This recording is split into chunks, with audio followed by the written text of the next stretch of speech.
everybody, and welcome to a Lefty Knitter podcast. My name is Aquila, and I'm coming to you from Baltimore, Maryland with my husband, my kids, my cats, and all the crochet, knitting, crafting goodness. This is episode 276. I actually have notes because I wanted to make sure I didn't forget anything. So 276. So welcome to my channel. Welcome back to my channel. If you're new, welcome, welcome, welcome. And I appreciate everybody coming here. I try to post weekly, but it's been more like every other week. So life is lifing. And I say that in the easiest ways. It's just been, yeah, I'll get into it later in the episode. I don't think I also really appreciate everybody that has made super nice comments about Chef Hazel's tips. I use the term they call them in the school she's at chefs, but I use the term loosely because I don't want to say that she's I'm just getting ahead of myself. I just don't want anybody that's an actual chef to be like, what the heck is she saying? Her kid's not a chef. Like, but not here nor there. Okay. We're moving on.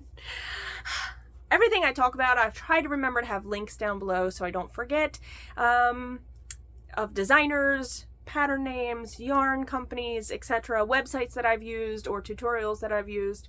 I try to link all that. If I have forgotten something, please put a comment, and yeah, I try to remember everything. I try. So let's go back to the last episode. I talked about I had ripped out a crochet curtain that I was making, a motifed curtain, and I didn't really love it, and I wanted to use the yarn for something, and I told you guys I was making these corner to corner cotton cloths. This one I had very little scrap left, so I just did a circle to make like a face scrubby. So I kind of want to talk about that.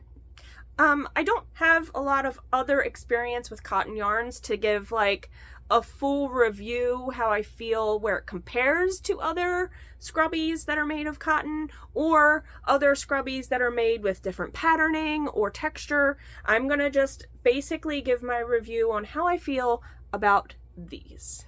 Okay, so let me just say, I have been a household, we have had a mixed use of like handmade soaps or Irish Spring or body washes. So we have a mix of varieties of different soaps that we use. And even grown up, it was a mixed use household. I remember having body wash like all my life. I know soap was also a thing, don't get me wrong, but like we used body wash, so I always almost had exclusively like the loofah, like the poofs. So let's talk about how I feel it's way different than that, because you put soap or some sort of washing agent on your poof and it really kind of like foams up. When I put my face wash on this or soap or body wash on these, I feel like it doesn't like get that foamy feeling. I hope this is making sense. Right off the bat, I'm just being all weird, and I apologize. I feel like using these, I don't see the soapy bubbles as much as I do like with a shower poof. So I have found with using these, I like to actually apply my face wash with my hands first onto my skin and then go back with this and scrub.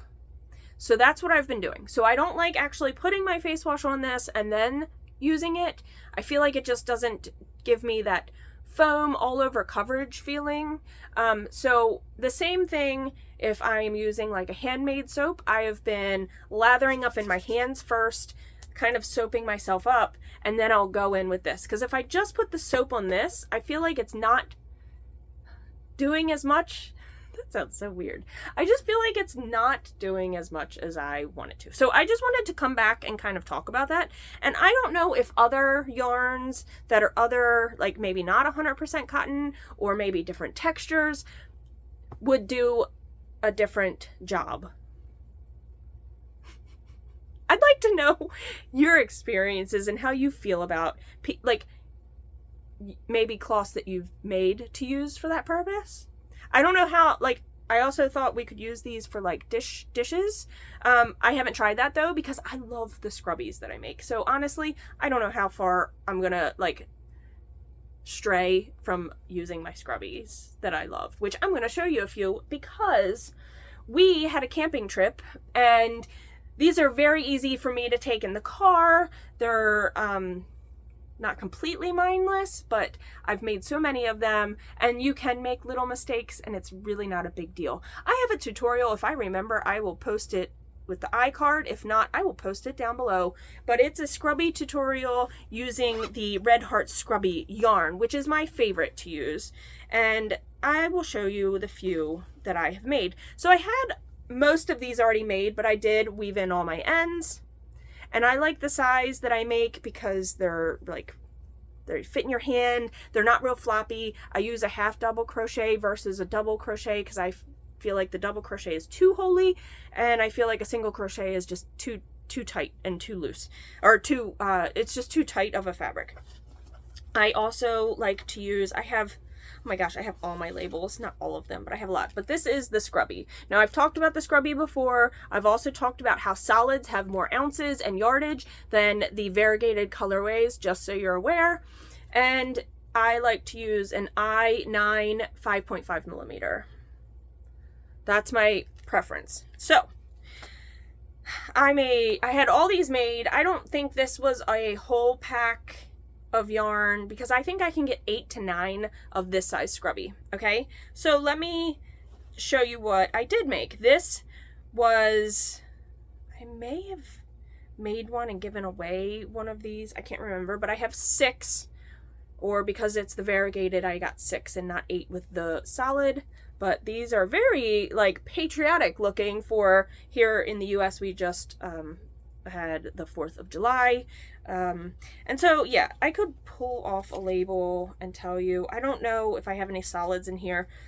That last one was called Americana, and its yardage was, it's a 3-ounce ball, and it's 85 grams, and it's 78 yards, versus some of the others. The Scrubby Stripes is 2 extra yards for the 3 ounces. So I don't know how it's the same ounces, but 2 more yards.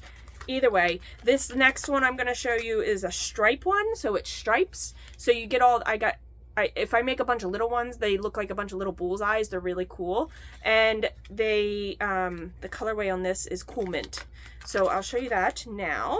But yeah, I got 6 out of the variegated in the Americana. And then my mom likes bigger ones. So here you can see that they look like bullseyes because they stripe. And I got 3 total out of that. So that's about right, because if I were to make these the smaller size, I would have gotten 6. So 3 in the bigger size. I just keep following the pattern, is pretty much intuitive. You're just increasing 10 stitches every round in your first stitch of that row of that repeat. It's in the video. So you just can keep going to keep it flat to follow that increase method. So there we go. I have more scrubbies. People love these, and I give them away all the time to people. So the other thing I've been working on before I get to my main project I've been working on. This was hard to, I did take it camping and I did work on it very little, but the other thing that I started working on, because I was at a point in my pattern that I don't know what to cast on next. So I was like, you know what? I'm going to bust out my Potholder loom, and that is what I have been making a lot of. So you can do a very simple even weave with your loom. This is the bigger loom from Harrisville Designs. They make this is a 27 pegs, so it's 27. They make a smaller one, but I like the bigger one, and that's what I purchased. I didn't even purchase the smaller one. Harrisville Designs, I will link it down below. This is the Pro size. I guess the other one might be called regular size, but it's Pro. And when you buy the loops, you have to make sure you get the Pro sized loops. I have 2 bags of 2 different colorways, And there's a website I use. I wrote this down so I could remember. It's called Piglet's Potholders. I will link it down below. Piglet's Potholders, and the patterns are really easy to follow. They give instructions for 18 peg looms and the 27. There's also some other random sizes that are in there, so just keep an eye out if you have a loom that's a different size, but I have made a bunch. So the first one I had put on just to get my bearings back was a more simple weave. You're doing double, crossing over double in the middle, but it's an even weave on the outsides. And then Hazel wanted to make one, and so she picked out all these colors and I helped her do, she put on all the colors one way and then I wove the navy through for her because she wanted navy stripes every 2 colors, and it doesn't follow like this way does not match this way, but it's fun and it's cool. So this one she wants to go in the camper, so I'm gonna do that. The next one I ended up making was this one. Now this one, because of the way the weave is, it's actually smaller. Let me hold up a regular even weave so you can see, but it pulls it in a little tighter so you can see that it's a little bit smaller. So you can see that. And so this was the next one I made. And if I would have used the correct, you're only supposed to use 2 colors to get the pattern. You can kind of see the pattern, but I didn't want 2 colors, so I didn't follow that. So I did more. So you don't see the pattern as easily in that. And then the next one I made, I believe, was this one. Now, can you spot the mistake? Can you find it? It's there. Maybe it's easier to see on this side. It's there. Okay. Dang, I'm so upset that I don't want to undo it. So it's just gonna live there. And this one was fun. This one was fun doing the patterning. And the instructions are actually really clear for that website that I talked about. So if you do have a potholder loom. This next one I've never done a split loop. So what that means is, let me grab some loops real quick. Okay. So this is the Pro Pack I'm talking about. This is one of the colorways. This is the botanical colorways. This gets you 18 potholders. This is close to, oh gosh, how much did I pay for this? I believe this was like 60, 70, maybe even $80, maybe more. I just can't remember. And other places sell these, not just straight from Harrisville. So you can buy them at different shops that carry the potholder supplies. This is all made in America, quality, 100% cotton loops. So these are perfect for, you know, cast iron, stuff like that. They're great. So the next one I did is a split loop. So you have 27 going this way and you have 27 going this way. What it means by even weave is I would go, if I had 2 loops, I would go over the 2 and under the 2, right? But when you're doing a split weave, it might tell you you're going under 1/2 and or over and under and over and under. And that's a split loop weave. This pattern used both split loop and not split loop. It just depended on where it was going over and under. So I wanted to kind of explain that because I had not done one. It looked a lot more complicated and it was not more complicated. So this was a split loop weave. And you can see that it's a split loop because on some of these, I've only went under or over one leg of the loop and not both legs of the loop, which makes your color skinnier, the stripe skinnier. I love this. It reminds me of like retro 70s outside lawn chair vibes. This one's a gift for somebody. I love it. And then the last one I did is a plain even weave. I didn't split any loops, but I strategically kind of picked some colors. So I have some darker colors and lighter colors so it kind of stands out. Yeah, and I like this one. I wish I would have done this yellow stripe is what I wanted to like pop a little. I wish I would have done a yellow in here somewhere to give it more of the structure of looking like tiny squares. But that's okay. I like it. So yeah, this is what I've been doing. Lots of pot holders. They're quick, they're easy, and I really enjoy them. And I do these and give them as gifts too. So pot holder time. Hopefully that takes, well, I'll make the snapshot work. Okay, the last thing I have been working on is my knitted sweater, my colorwork knitted sweater. It's called the Fierce. I think it's just actually called Fierce, the pattern name. And so I've been working on that a lot. I've almost dipped into my second. I have that yarn from Feederbrook Farms, and it's the mill ends, and I've used 1 out of 3 of the like colorways that came in one mill end, like one grouping of mill ends, and I'm getting ready to use the second one. I've split for sleeves. I'll show you where I was in just a moment, and I have attached this really big ball of the background color. I'm like super excited about this. I did put a lifeline in. I'm really nervous that all my stitches came out fine. Like I had the right number of stitches. I am following the charts backwards, but I'm following all the charts backwards, so it really shouldn't make a difference. But I'm worried about when you get to a certain point, you're doing like, you have 3 charts, so you have a chart that covers the front and back, and 2 charts, 1 for each underarm for color work. And I worry that my chart, I did something wrong. So when you get to a point where you're just doing no more increases, you're doing straight body for down here, it's one chart that's like 19 stitches wide, and I worry that it's not gonna work. So I do have a lifeline in. So you're gonna see a white lifeline in my work. You might be able to see it. I'm not sure how prominent it is, but I do have a stitch marker in to show you guys where I was. I have a lot of ends kind of hanging out. I have the sleeves on hold, so there's a lot of yarn kind of everywhere. So I'm gonna try to hold it up by putting my arms in the sleeve holes the best I can. So I was up here, and now I'm pretty far. I have done all of this. Oh my god, it's so cool looking.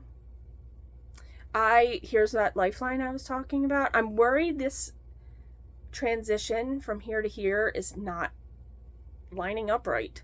I'm nervous. So yeah, I like it. It looks right on the front.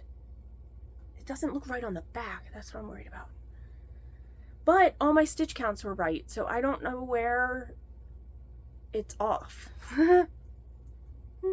Okay, so that's where I'm at. Like I said, I'm almost done this ball from Feederbrook, and then I have this next one to start.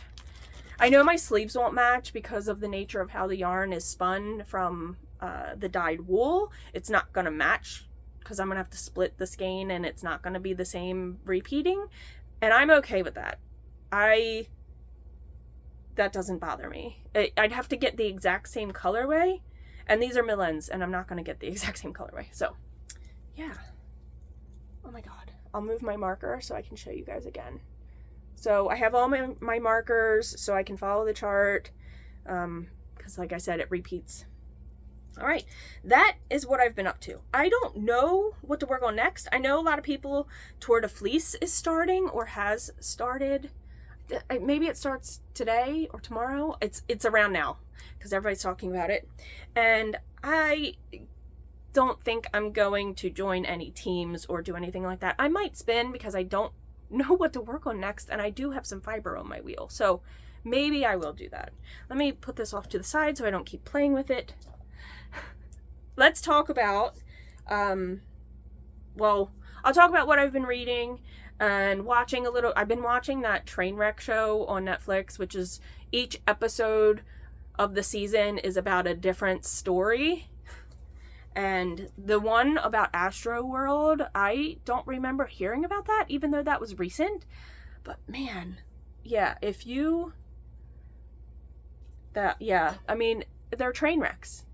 Everything about it is a train wreck, and that is a really difficult and sad one because people lost lives, and I'm pretty sure the other ones, I can't think of all the other ones that are on that series, but I can't remember any of the other ones, people actually dying. So that one it's tragic. It's tragic. So, but other than that, I haven't been watching a whole lot. So I did end up watching The Outsiders since I read the book. John and I watched it. We got the DVD and we watched it camping. So that was nice to watch. Hazel watched most of it. I think she fell asleep. So I was reading Incidents Around the House. I finished that. This gets a lot. All the horror. I don't watch a lot of booktube podcasts. I don't follow a lot of accounts either that are book related because I'm going to pick what I want to read. And so we were having this interesting conversation with a group of friends about reading reviews on things. And, you know, people write these reviews about stuff, and not everybody. I'm not saying everybody that writes a review, but people write reviews and they say, I didn't like that book because I don't feel like it should have took that turn. Well,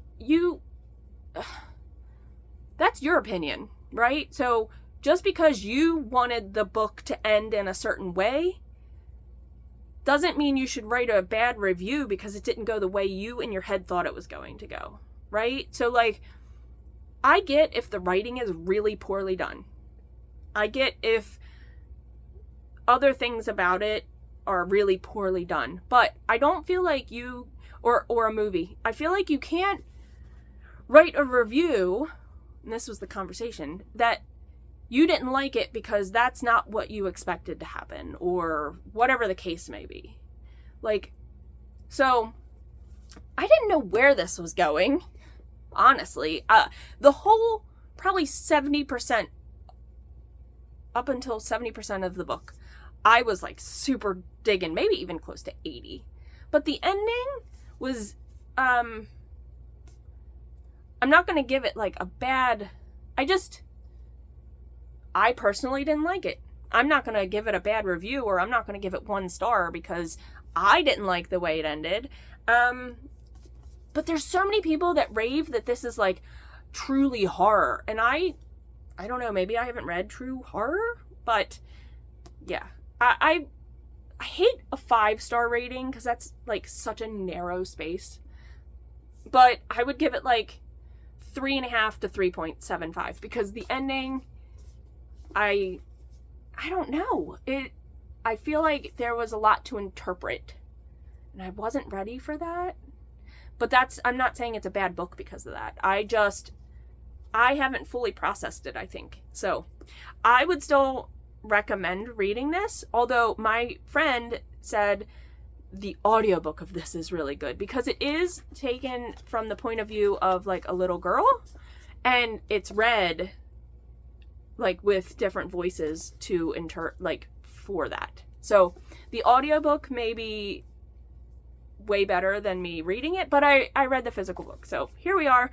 I don't know if anybody in my group wants to read this or if I'm just going to put it in our little free library, because we do have a little free library. If you have heard of those before, we have one in our yard. And so I have an account for it. I'm not very good at keeping up with it. Just saying. But there. Okay, so, whoops, water. Okay, read that. And I also listened to 3 Bags Full by Leonie Swann, which was a detective story where the sheep, their shepherd dies, and they are kind of being the detectives in it. It was okay. It was middle of the road. It was average. And then I also read Tempest in the Tea Leaves by Carrie Lee Townsend, or I listened to the audiobook of it. That one was about a girl who is like a medium, a type of medium. I don't know if she does other things, but she definitely reads tea leaves, Tempest in the Tea Leaves. And it's a murder mystery. It's a cozy murder mystery book. And there's a couple of these, and I was going to start the next one. I just didn't. I moved on back to another series I read, the In-Depth series by J.D. Robb, and I went on to book 43 of that. So I'm taking a break, but I think I will go back to that because I actually own the 3rd one in physical copy form, but I am reading another book now. That's my physical book because I can only do one at a time. So maybe after that, I'll do the audiobook, and then I'll be able to read the third book once this hard copy is done. So, real quick, where our prompt in my little book club is, one of the prompts is to read a book, celebrity biography. So I owned this already, and this is about Wanda Jackson. If you know who Wanda Jackson is, congratulations.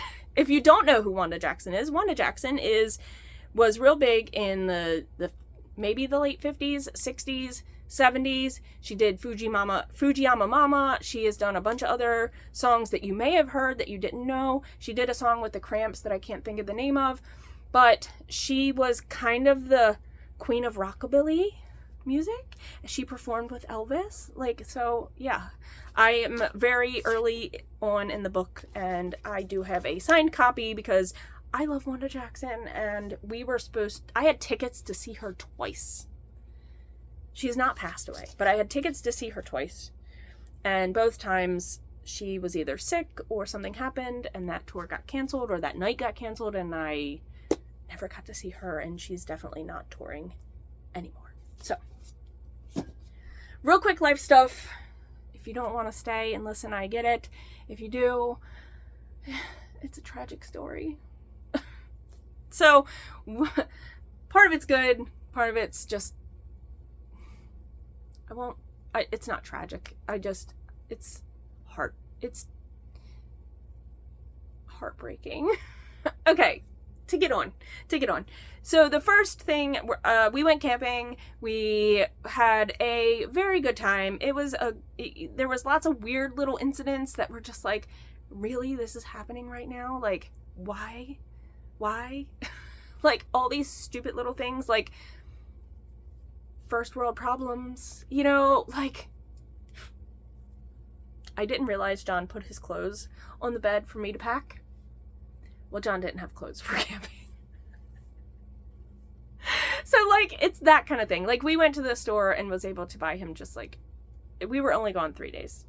We bought him a t-shirt and a pair of shorts. We were fine. We went swimming, but the highlight of the camping trip, I would have to say, is where we were camping. The river goes around the whole campground, okay? And then it continues on, not on campground land, right? So you get on at one side of the campground and you get in your tube and you can float. So we floated and we floated around, and it takes about an hour. So we did it once on Saturday, because Friday was rainy. So we did it one Saturday. It was a lot of fun, and we decided we wanted to do it again on Sunday before we left.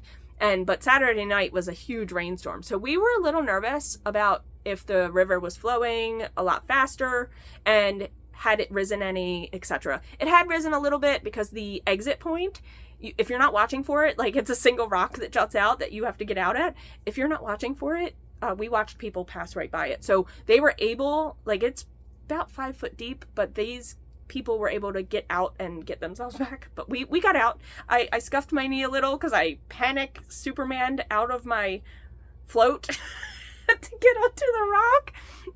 It was fine. So that was camping, and then it's just so disheartening. So if you know anything about vehicles and engines and whatnot, I know a little bit. I know enough about cars. I was taught how to change my oil. I know how to change a tire. I know all the things you're supposed to do, and check my fluids and do this and whatever. And I thought I've always taken care of this car. So I ended up getting a new vehicle when I was pregnant with Hayes, and because I needed just a better vehicle. The vehicle I had, I loved. Believe me, I didn't want to get rid of it, and I hear about it all the time, about getting rid of it, but it's gotten rid of. So this is just your warning to make sure you Google about your car, make sure you take it in for all its, like, big checkup points, because at certain mileages you should be getting, like, new timing chains and new this and things like that. So I am driving into work, and all of a sudden, no noise, no nothing, I am pushing the gas to go, and it doesn't feel like it wants to go. And then all of a sudden, my whole dashboard lights up like a Christmas tree. And I'm able to get it nosed onto a parking lot, but not all the way. So I'm able to throw my flashers on. I'm able to get it, like, the emergency brake on. It is not moving. It's not starting. It's not moving. I call my husband. He's on his way. And there's all these big trucks, because the road I'm on is kind of down near, like, the water, and all the terminals, when all these big trucks are taking loads of stuff in and out across this road, that I'm like, I'm able to get it into neutral and push it as all these grown-ass men are just, what are you doing? Like, in their trucks, like, Rah! And I'm just like, my car died, and I'm just trying to push it. And so I get it into a parking space, and my husband gets there, and we're like, let's put a new battery in it. So we put a new battery in it, because I don't think it's been a long time since I had a battery. They last a while, but still.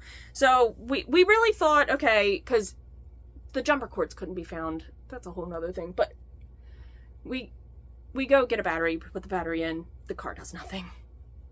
We have to get the car towed. We get it towed.